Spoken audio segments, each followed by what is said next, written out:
आदमी ने उस तरह खोला और ध्यान से देखा। ब्लेड बहुत तेज था। फिर उसने अपने हाथों से बंदूक का सिरा निकाला और बंदूक की नोक को उस तरह से रगड़ने लगा। दोनों के बीच टक्कर से तुरंत चिंगारी निकलने लगी। अपने हाथों में औजारों को देखकर वह गहरी सोच में पड़ गया, लेकिन जल्द ही उसने अपने आसपास के सूखे पत्तों को इकट्ठा किया और आग जलाने के लिए घर्षण विधि का प्रयोग किया। लेकिन इस विधि से आग जलाना नामुमकिन था। जैक ने बिना वक्त गंवाए अपने पास से एक डायरी निकाली और उसमें से 2-4 पन्ने फाड़कर सूखे पत्तों के ऊपर रख दिए और आदमी ने उसी विधि से उस तरह को रगड़ना जारी रखा और निरंतर प्रयास से जल्द ही सूखे पत्तों के ढेर से घना धुआं निकलने लगा। धुएं को देख जैक के चेहरे पर हल्की सी मुस्कुराहट आने लगी, लेकिन अब जैक को भोजन की तलाश थी। जैक के पास में ही 2 शिकारी कुत्ते खाना खाते हुए मिल गए। सौभाग्यवश आप जानते हैं, जानवर खाते समय सबसे अधिक क्रूर होते हैं। लेकिन जल्दी से जैक खाने की तरफ रेंगता हुआ चल दिया और गंभीर रूप से घायल जैक सावधानी पूर्वक अपने शरीर को थोड़ा-थोड़ा करके आगे बढ़ाने लगा और उसे जल्द से जल्द भोजन लेना था, अन्यथा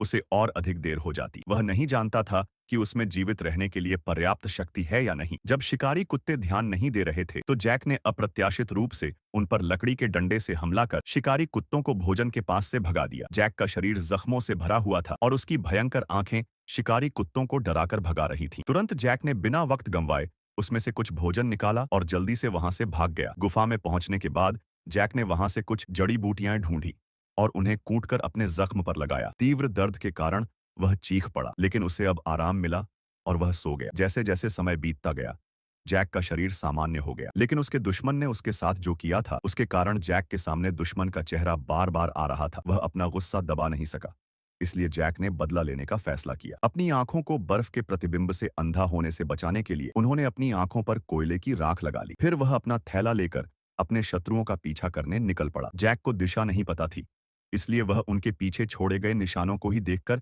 आगे बढ़ता रहा। हालांकि कठिन यात्रा ने उसके लिए आगे बढ़ना मुश्किल बना दिया। फिर भी जैक ने बर्फ के पहाड़ पर चढ़ना जारी रखा। उसके दिल में नफरत कम नहीं हुई। आखिर जैक को अपने शत्रु का ठिकाना दिख गया, लेकिन अगले ही पल उसने देखा कि भारतीयों ने उनके ठिकानों को खोज लिया है और शिकारियों ने भारतीयों को पीछे हटाने के लिए हथियारों का सहारा लिया और हथियारों की मदद से उन्हें पीछे हटाने में सफल रहे। इस समय जैक अनुचित समय पर पूर्व कप्तान के सामने आया और दोनों एक दूसरे को देखने लगे, लेकिन हर कोई आश्चर्यचकित था कि वह अभी भी जीवित था, भले ही उसे पहले भी ऐसी गंभीर चोटें लगी थीं।